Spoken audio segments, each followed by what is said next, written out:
بسم اللہ الرحمن الرحیم۔ السلام علیکم۔ ایک مرتبہ حضور صلی اللہ علیہ وآلہ وسلم طہارت کے لیے باہر تشریف لائے تو دیکھا کہ لوٹا بھرا ہوا ہے۔ آپ نے دریافت فرمایا، یہ کس نے رکھا ہے؟ بتایا گیا کہ ابن عباس نے۔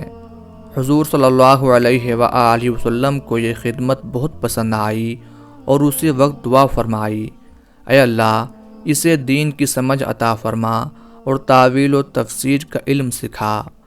حضور صلی اللہ علیہ وآلہ وسلم کی دعا کا ثمرہ اور برکت تھی کہ کم عمری میں ہی مفسر ہی نہیں بلکہ امام المفسرین بن گئے۔ حضور صلی اللہ علیہ وآلہ وسلم کے وصال کے وقت آپ کی عمر صرف 13 برس تھی۔ آپ کو کم سنی ہی سے 1660 احادیث شریف زبانی یاد تھیں، جنہیں امام بخاری رحمۃ اللہ علیہ اور امام مسلم رحمۃ اللہ علیہ نے اپنی کتابوں میں درج کیا ہے۔ جب آپ کی ولادت ہوئی تو آپ کی والدہ آپ کو گود میں لے کر نبی کریم صلی اللہ علیہ وآلہ وسلم کی خدمت اقدس میں حاضر ہوئی اور آپ نے تہنیک فرمائی۔ اس طرح ان کے پیٹ میں جو سب سے پہلے چیز اتری وہ نبی کریم صلی اللہ علیہ وآلہ وسلم کا لعاب دہن تھا۔ ابھی اس ہاشمی نوجوان نے ہوش سنبھالا ہی تھا کہ اسے نبی کریم صلی اللہ علیہ وآلہ وسلم کی خدمت اقدس میں وقف کر دیا۔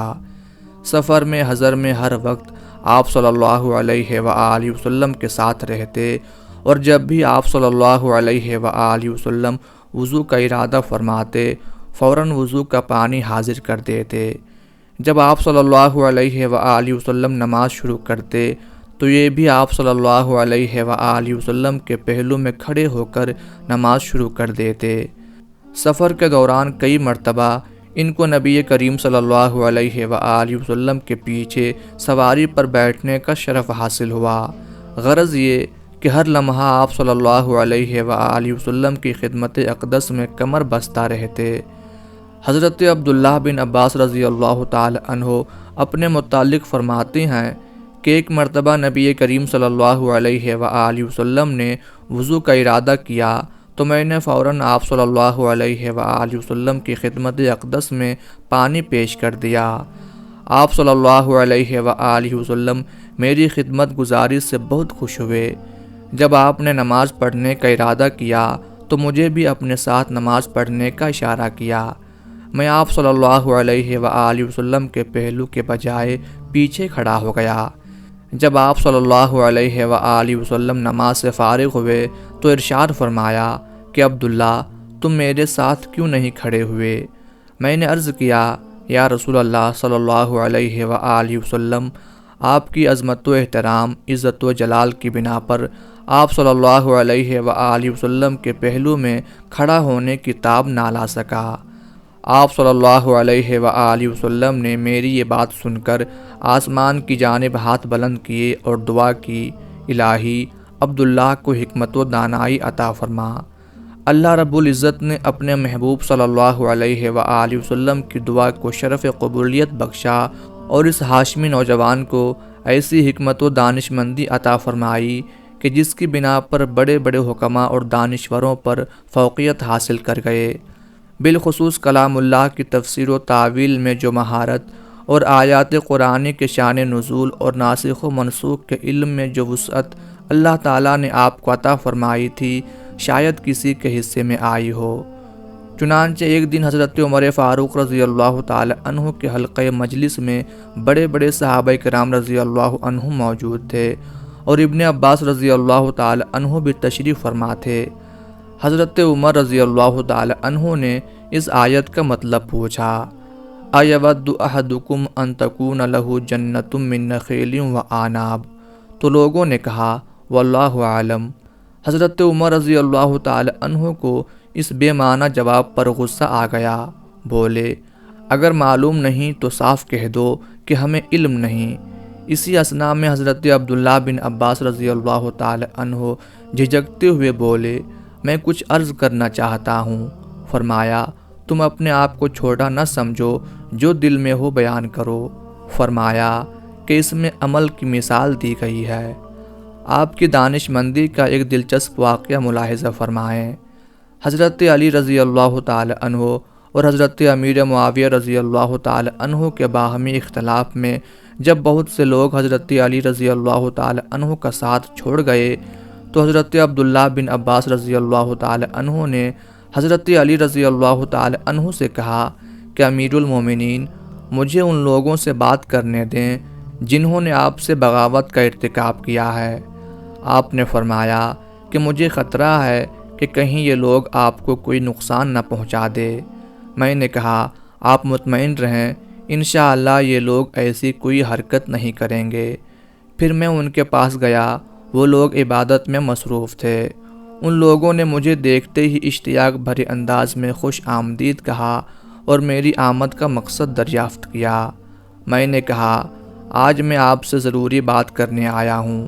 ان میں سے چند ایک نے کوئی دلچسپی نہ لی، لیکن اکثریت نے پوری توجہ سے میری بات سننے کا اشتیاق ظاہر کیا۔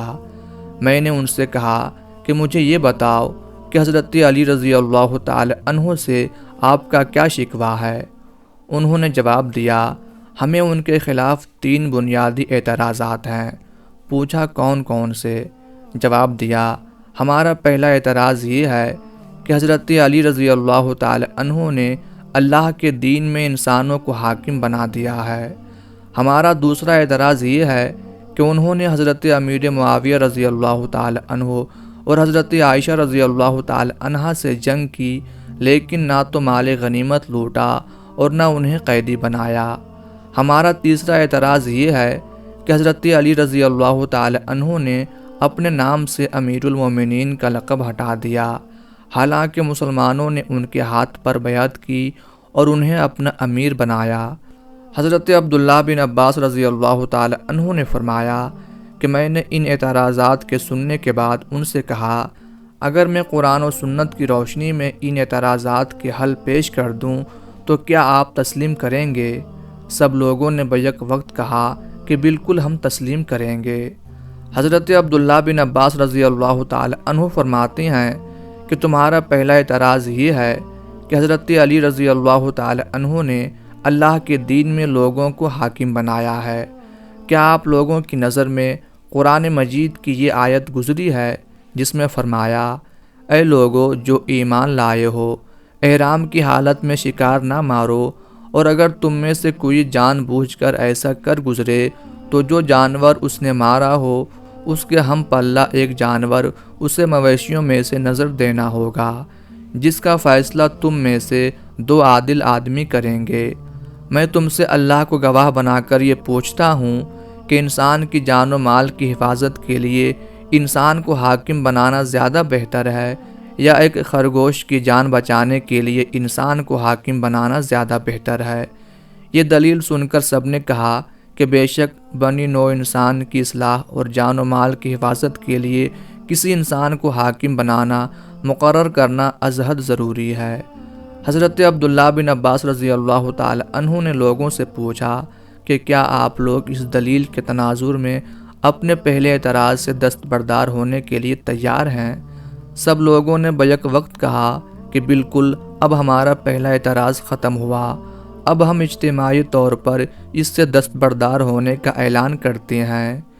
حضرت عبداللہ بن عباس رضی اللہ تعالی عنہ نے ارشاد فرمایا کہ آپ لوگوں کا دوسرا اعتراض یہ ہے کہ حضرت علی رضی اللہ تعالی عنہ نے حضرت امیر معاویہ رضی اللہ تعالی عنہ اور حضرت عائشہ رضی اللہ تعالی عنہا سے جنگ کی، لیکن نہ مال غنیمت لوٹا اور نہ انہیں قیدی بنایا۔ مجھے یہ بتاؤ کہ کیا تم اپنی ماں عائشہ رضی اللہ تعالی عنہا کو قیدی بنانا پسند کرو گے؟ اگر تم ہاں میں جواب دو گے تو کفر کے مرتکب ہوگے، اور اگر حضرت عائشہ رضی اللہ تعالی عنہا کے ماں ہونے کا انکار کرو گے تو بھی کفر ہی کا ارتکاب کرو گے، کیونکہ اللہ رب العزت کا ارشاد ہے، بلا شبہ نبی تو اہل ایمان کے لیے اپنی ذات پر مقدم ہیں اور نبی کی بیویاں ان کی مائیں ہیں، اب آپ لوگ اپنے لیے جو چاہو پسند کر لو۔ یہ سن کر انہوں نے اپنی نگاہیں جھکا لیں۔ حضرت عبداللہ بن عباس رضی اللہ تعالی عنہ نے فرمایا کہ کیا تم اپنے دوسرے اعتراض سے دلی طور پر دستبردار ہونے کے لیے آمادہ ہو؟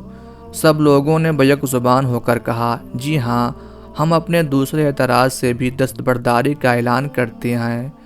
حضرت عبداللہ بن عباس رضی اللہ تعالی عنہ فرماتے ہیں کہ آپ لوگوں کا تیسرا اعتراض یہ ہے کہ حضرت علی رضی اللہ تعالی عنہ نے اپنے نام سے پہلے امیر المومنین کا لقب ہٹا دیا ہے۔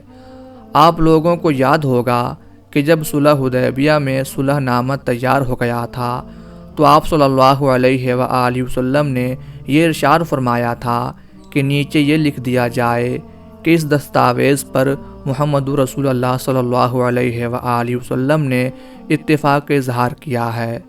مشرکین نے کہا کہ اگر ہم آپ کو اللہ کا رسول تسلیم کر لیتے تو بیت اللہ میں داخل ہونے سے نہ روکتے۔ یہی تو آپ سے ہمارا بنیادی اختلاف ہے کہ آپ اپنا نام محمد بن عبداللہ لکھیں۔ آپ صلی اللہ علیہ وآلہ وسلم نے مشرکین کا مطالبہ مانتے ہوئے یہ ارشاد فرمایا کہ بخدا میں اللہ کا رسول ہوں، تمہارے ماننے یا نہ ماننے سے کوئی فرق نہیں پڑتا۔ اور آپ صلی اللہ علیہ وآلہ وسلم نے اپنے ہاتھ سے محمد رسول اللہ کے الفاظ مٹا دیے۔ حضرت عبداللہ بن عباس رضی اللہ تعالی عنہ فرماتے ہیں کہ یہ واقعہ عرض کرنے کے بعد میں نے حاضرین سے پوچھا کہ آپ مجھے یہ بتائیے، جب صلح حدیبیہ کے موقع پر رسول اللہ صلی اللہ علیہ وآلہ وسلم نے خود اپنے دست مبارک سے رسول اللہ کے الفاظ مٹا دیے، تو اگر حضرت علی رضی اللہ تعالی عنہ نے اپنے نام سے امیر المومنین کے لقب ہٹا دیا تو شرعاً کیا مذائقہ ہے؟ یہ دلیل سن کر حاضرین مجلس نے تسلیم و رضا سے اپنے سر جھکا لیے۔ حضرت عبداللہ بن عباس رضی اللہ تعالی عنہ نے منظر دیکھ کر حاضرین سے معلوم کیا کہ آپ لوگ اس اعتراض سے بھی دستبردار معلوم ہوتے ہیں۔ سب لوگوں نے بیک زبان کہا کہ جی ہاں، ہم اس اعتراض سے بھی دستبرداری کا اعلان کرتے ہیں۔ حضرت عبداللہ بن عباس رضی اللہ تعالی عنہ کی یہ ملاقات حضرت علی رضی اللہ تعالی عنہ کے حق میں نہایت ہی مفید ثابت ہوئی۔ آپ رضی اللہ تعالی عنہ کی مدلل گفتگو سے متاثر ہو کر 20,000 افراد پھر حضرت علی رضی اللہ تعالی عنہ کی فوج میں داخل ہو گئے۔